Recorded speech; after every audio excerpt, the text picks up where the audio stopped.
All right. So today I want to talk to you about doubt. I really thought that this would be a great topic to start with. And I know so many of us struggle with doubt. And so I thought that having this topic would just maybe help some of us begin working on ourselves. And so, what a lot of people don't know is that usually when you have doubt, it's partnered with fear or skepticism. And we think that it's normal to constantly be doubting things or to constantly be in doubt in that state of mind. Um, but what so many people don't understand is that the reason why doubt creeps in is generally because we're allowing our fear to take over. And so, for a long time, gosh, I can count decades where I allowed doubt and fear to partner. I feel like they're like partners in crime. And they literally just partnered up and crippled me. And there's moments where I would get a promotion or I would get an opportunity to do something outside of my normal job description as like a bonus. And fear and doubt would just creep right in. And sometimes I would take the action despite the fear and doubt, but majority of the time I would be frozen or run or what you call fight, flight, freeze. I would do all three of those. I depend on the opportunity and what it was, and how scared I was would depend on which one I would do. Um, And there were times when a lot of these opportunities would allow like my career to move forward in advancement.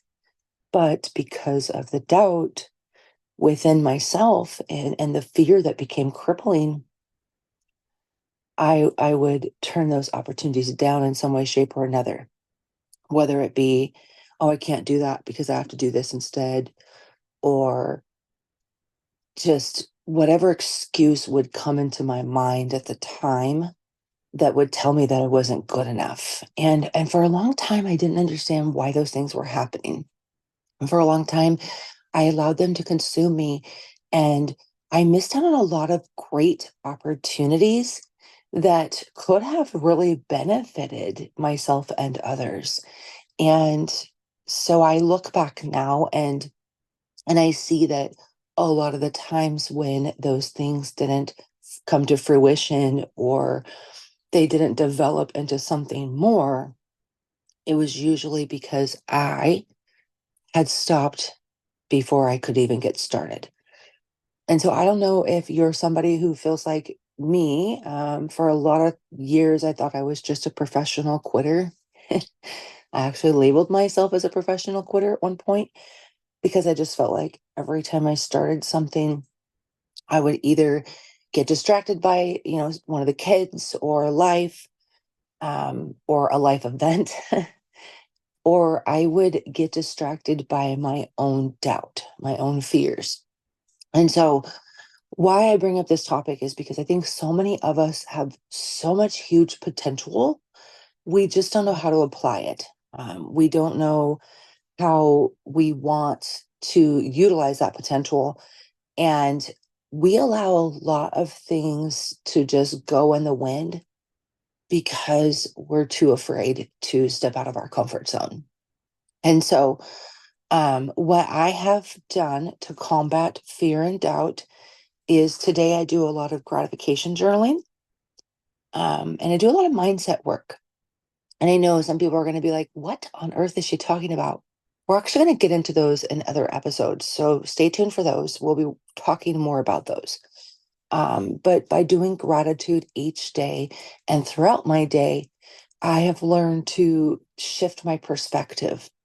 And so that when I notice fear creeping in, I know if it's not based off of peace and love, then it's not from God, right? It's not something that I want to even entertain. But I also know that fear is going to sneak in even when it's something that's good for me, because fear is always going to be there. And so we have to realize and recognize that fear's an emotion that's never going to go away. And once I could establish the fact that fear is an emotion that's never going to go away, I realized that I'm in control of that emotion. And so I had to start working on me taking the reins and the control of that emotion so that when the fear creeps in, I don't navigate to the doubt or the worry. Okay. And what I mean by that is it's developing your mindset so that you can be in control of that. So whether people realize it or not, we are in control of our emotions. We are in control of that's one thing that we can control is how we emotionally receive things. We get to control that part. And by being able to have the ability to say, hey, I can control my emotions, that's the first step. The first step is acknowledging that you have that power. The second step is identifying what is creating those emotions. You got to get to the root of the problems. And I think so many of us want to bury things and we want to, just assume that it's, what's on the surface.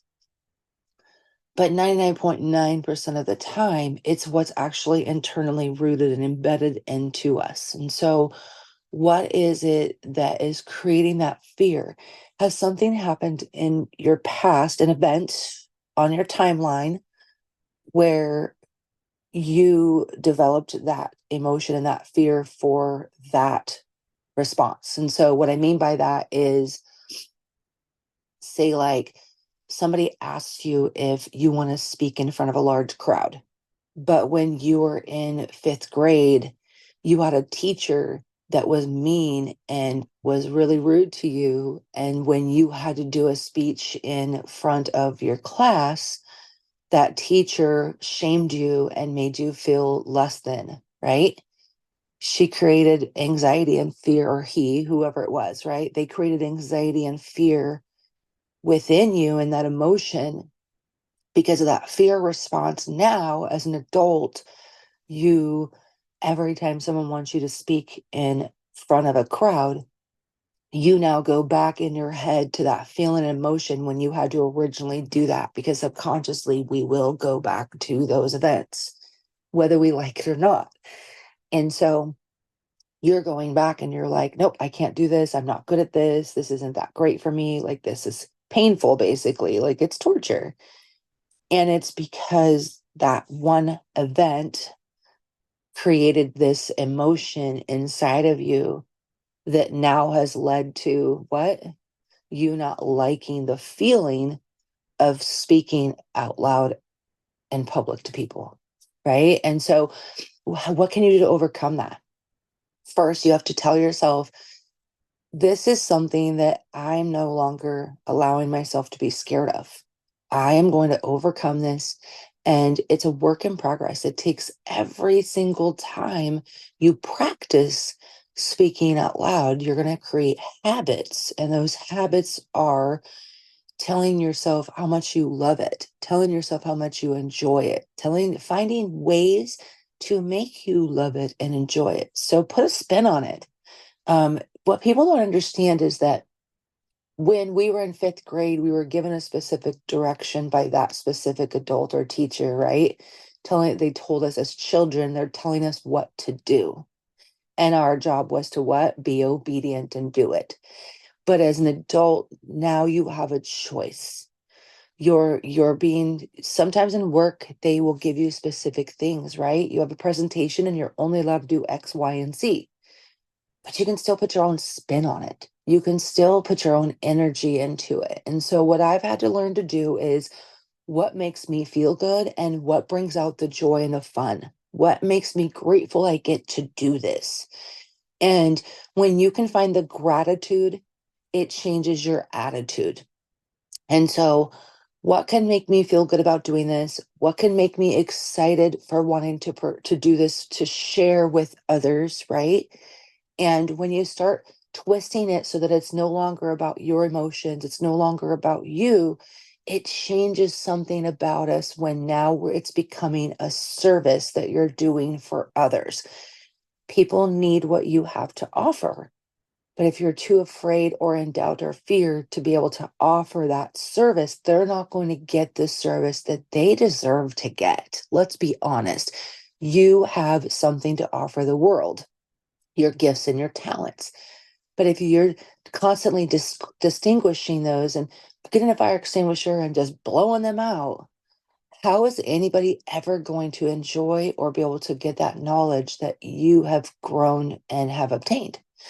And I think so many of us spend years and years and years with gathering research and gathering the information and going to these workshops and going to these classes, but they're not applying the material.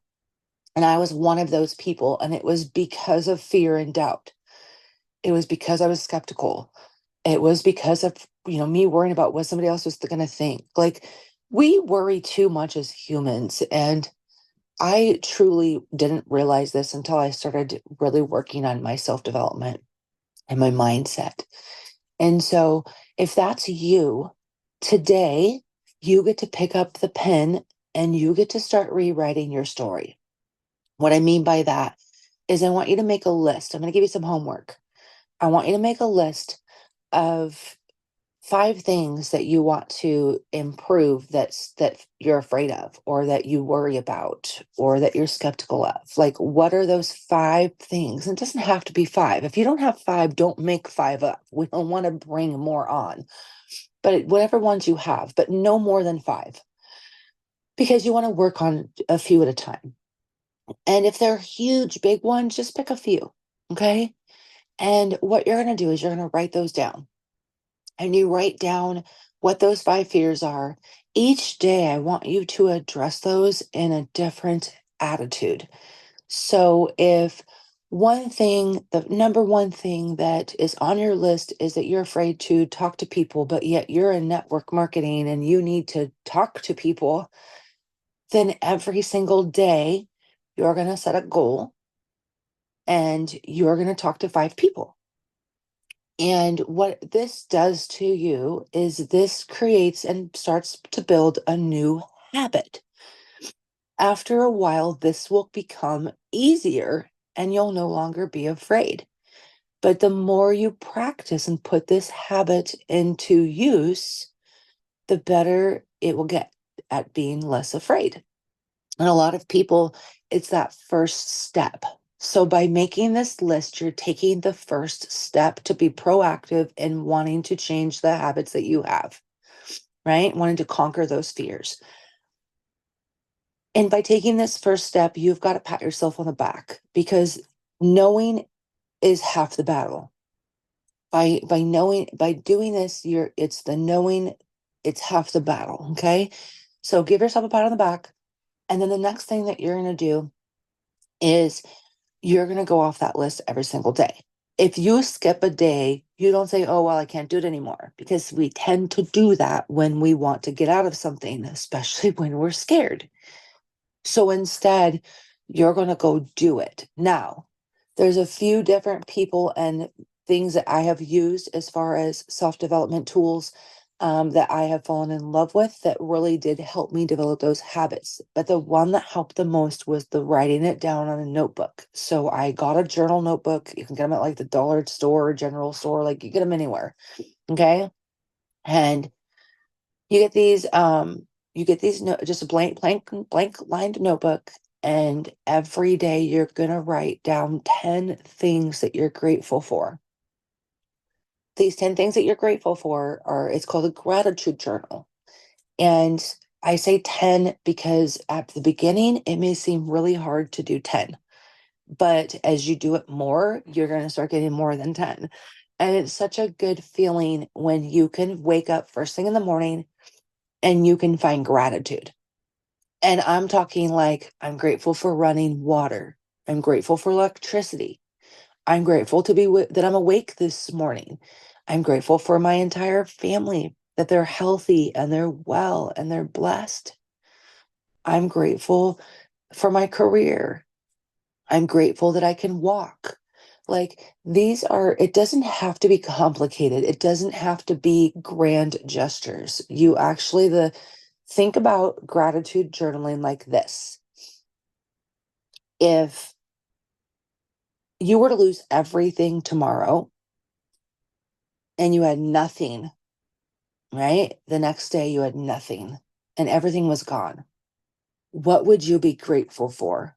If you had no material possessions, what would you be grateful for? Now, the flip side of that, you have everything now. You have, this healthy family, and you're working on abundance and wealth and developing your career, if that's, where maybe you're already established in a career, right? You already have these incredible things to be grateful for. Or maybe you're on the flip side where you are dead broke and you don't have nothing, and you're listening to this podcast and you're like, I want this to change my dang life, but how's it going to, right? We all start. Like, that's just the bottom line that I think people need to recognize, is that we all start. Okay. And so what I mean by that is you have to start somewhere. And so you should be grateful for, what you have right now. And then you need to flip side that and add a few things that you're grateful for that have already transpired and that have happened. Add a few things that you want to happen, some of your goals. Like, maybe you have a goal of earning a certain income, or being a certain position at your career, or developing, maybe you're doing something to create and design your own new something, right? This is your opportunity to have gratitude for that. Maybe it's like something that you have been dreaming to happen, and you've, been wishing and hoping, but now you want to turn that into gratitude and you want to be grateful for it, right? Sometimes something will start off as a wish and a hope, and then it will literally become a burning desire. And through gratitude, we can develop that burning desire inside of us to really figure out what it is we want to do with our lives, what it is our purpose. What is our purpose? And I think so many of us, we walk this earth with no purpose, and we're just kind of floating around, just kind of doing our thing, and wondering why the world is just a shithole.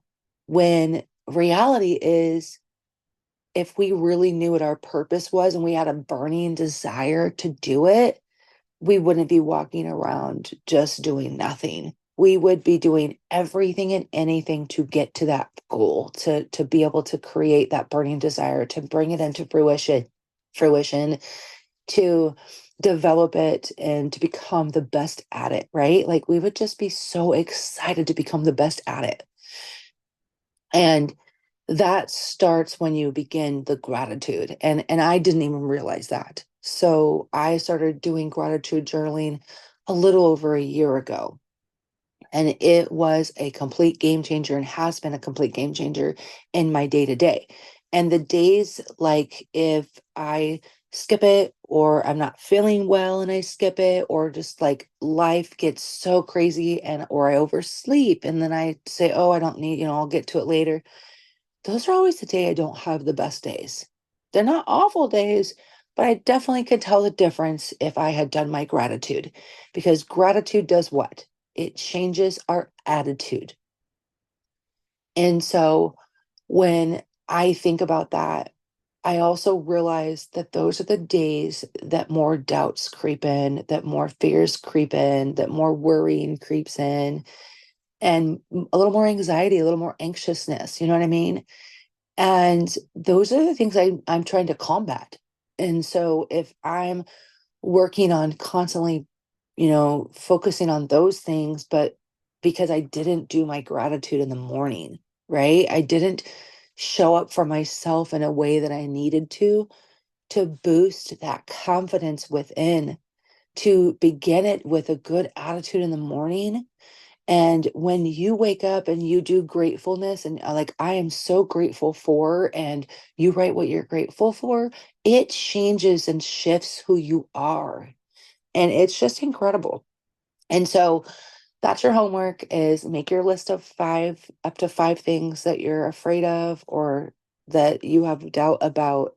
And I want you to shift those into how you can be grateful for those. And so feel free to reach out to me. I have different social medias, but feel free to reach out to me. You can also email me if you have questions about this. If you need help with it, like, don't hesitate to reach out. And then also you can drop in the comments, and I'm welcome, and I'm happy to get back to you as well. But I hope this brings you some understanding, and we're going to talk more about this. Don't worry, this is just kind of the tip of the iceberg. But I hope this brings value.